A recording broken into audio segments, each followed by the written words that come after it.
Hello friends, இந்த வீடியோவில் பார்த்தீங்க அப்படின்னா 6ஆம் வகுப்பு தமிழ் முதல் பருவமில் இருக்க இலக்கணம்கான எக்ஸ்ப்ளனேஷன் தான் பார்க்க போகிறோம்.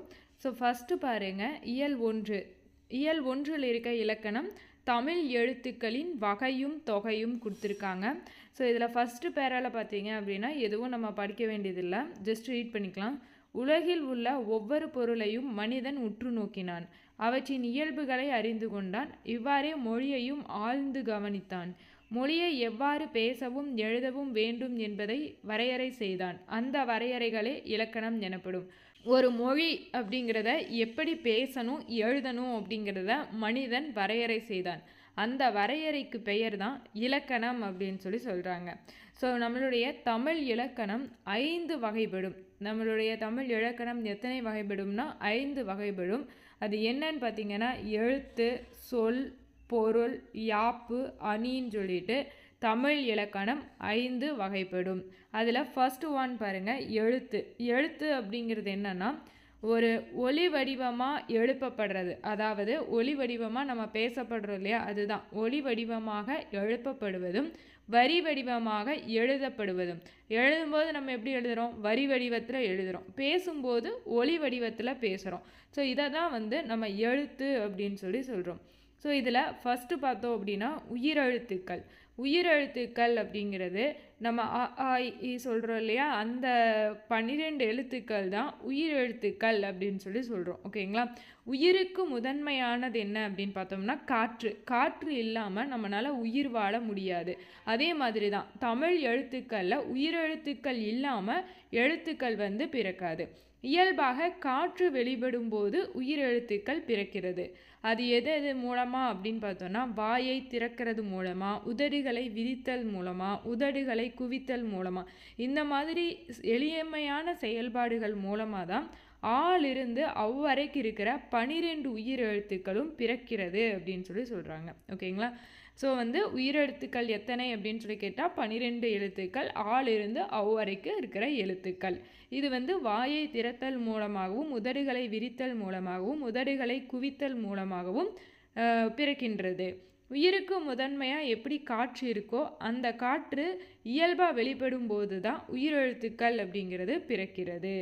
அடுத்தது பார்த்தோம் அப்படின்னா, அந்த உயிரெழுத்துக்கள்லேயே ஆ, இ, உ, ஏ, ஓ இந்த 5 எழுத்துக்களும் குறுகி ஒலிப்பதால் இது குறில் எழுத்து என்று அழைக்கப்படுகிறது. இந்த 5 எழுத்துக்கள் குறில் எழுத்துக்கள்.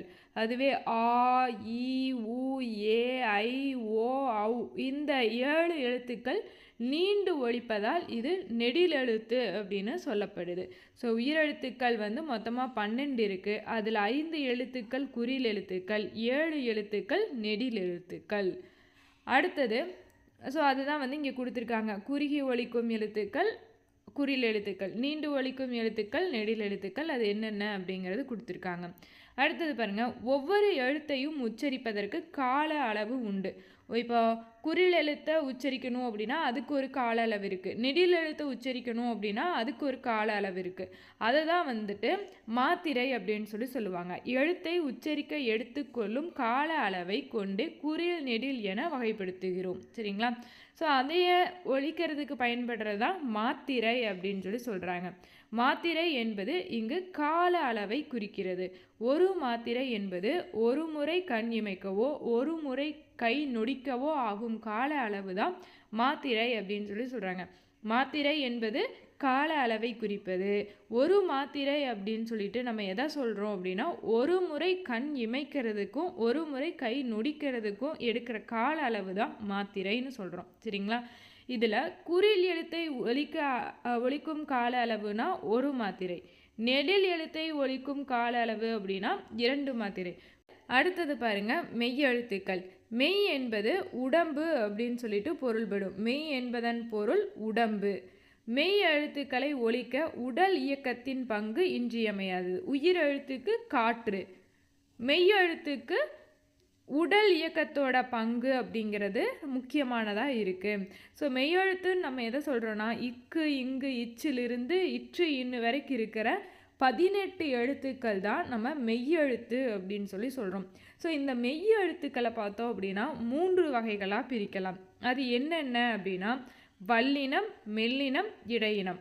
வல்லினம் அப்படிங்கிறது கசட தபர வல்லினம், ஞஞன நமன மெல்லினம், யரள வளல அப்படிங்கிறது இடையினம். ஸோ மெய்யெழுத்தை இந்த மாதிரி நம்ம 3 வகைகளாக பிரிக்கலாம். கசட தபரனா வல்லினம், ஞஞன நமனனா மெல்லினம், யரள வளல அப்படின்னா இடையினம். அடுத்தது பார்த்தோம் அப்படின்னா மெய்யெழுத்துக்களை ஒலிக்கும் கால அளவு அப்படின்னா அரை மாத்திரை.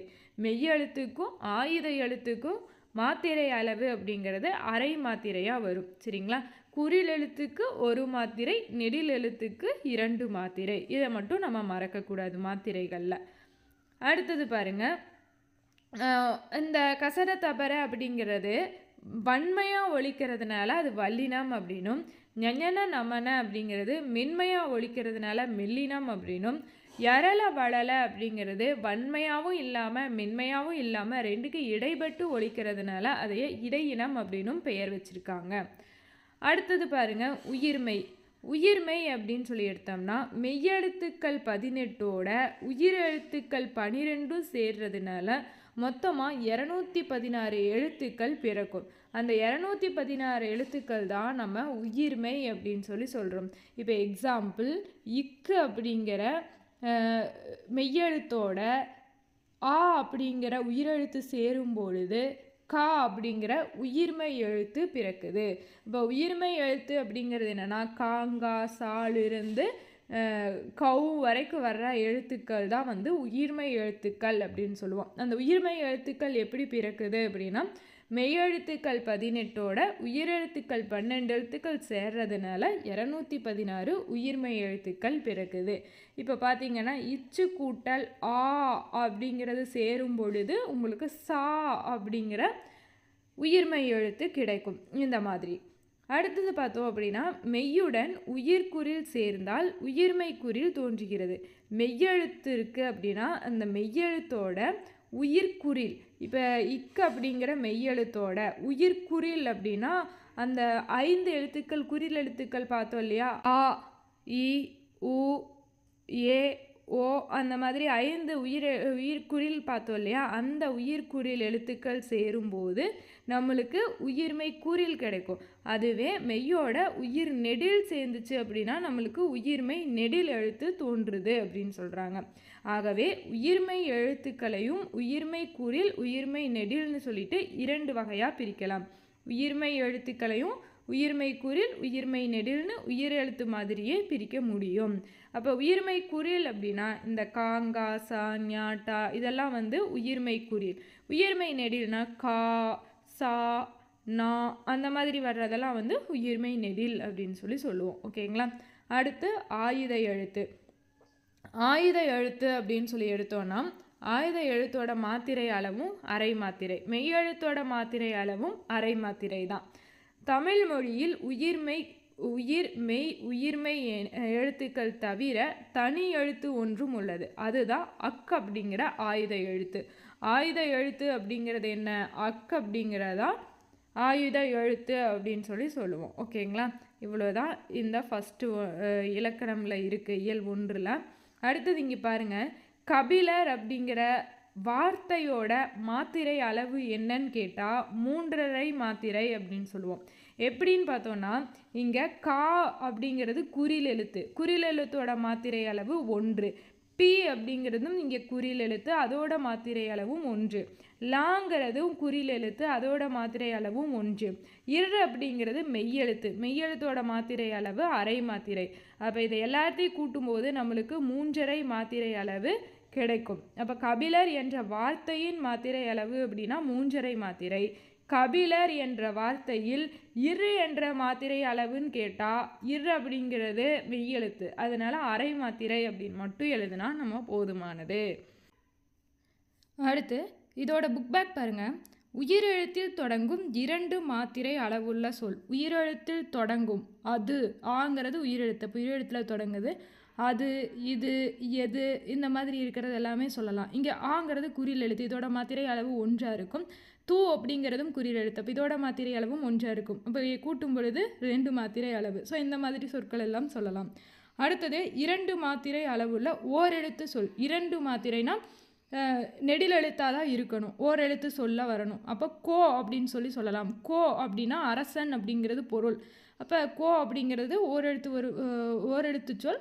இதோடைய மாத்திரை அளவு 2 மாத்திரை அளவு. அதே மாதிரி ஐ அப்படிங்கிறதும் சொல்லலாம். ஐங்கிறது நெடில் எழுத்து, இதோட மாத்திரை அளவும் 2 மாத்திரை. ஐ என்பதன் பொருள் தலைவன் அப்படிங்கிறத குறிக்கும்.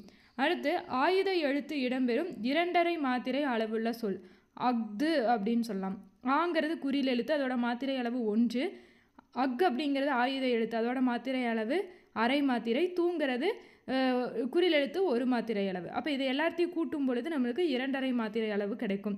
அதே மாதிரி இஃது அப்படிங்கிறதையும் சொல்லலாம். ஸோ இதெல்லாம் பார்த்தோம் அப்படின்னா ஆயுத எழுத்து இடம்பெறும் 2½ மாத்திரை அளவில் சொல்கள். அதுக்கப்புறம் எஃகு அப்படிங்கிறதெல்லாம் சொல்லலாம்.